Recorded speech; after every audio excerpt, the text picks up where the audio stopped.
Have you ever wondered why it seems so difficult for men to talk about their feelings? Why is it so hard for them to admit they might be struggling with their mental health? Today, we're diving into a topic that is often overlooked but critically important: men's mental health. Picture this: a young man named John, a successful engineer, well respected in his field. He works long hours, always delivers his projects on time, and is always there for his team. But behind closed doors, John is dealing with anxiety and depression. He feels like he can't talk about it because he fears judgment. He fears appearing weak or even losing respect among his peers. Or consider another example: a retired military veteran named James. He served his country with honor and bravery, but now he's wrestling with post-traumatic stress disorder. He's been taught to be tough, to keep his feelings to himself. But deep down, he's suffering in silence.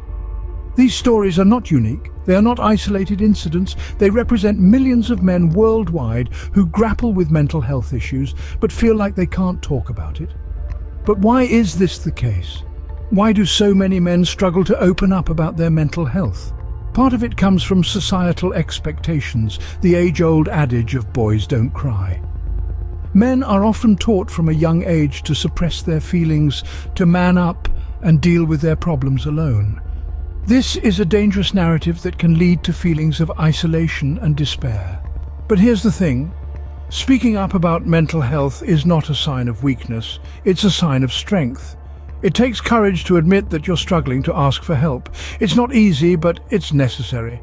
Just imagine if John had felt comfortable enough to talk about his anxiety with his friends or family, or if James had sought help for his PTSD instead of trying to handle it on his own. Their stories could have been very different. The key takeaway from this is clear. It's time to change the narrative around men's mental health.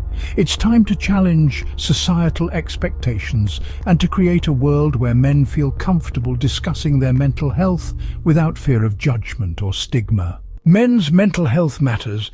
It's not a topic that should be swept under the rug or ignored. It's a serious issue that affects millions of men worldwide, and it's time to start the conversation. In summary, men's mental health is a critical issue that needs more attention.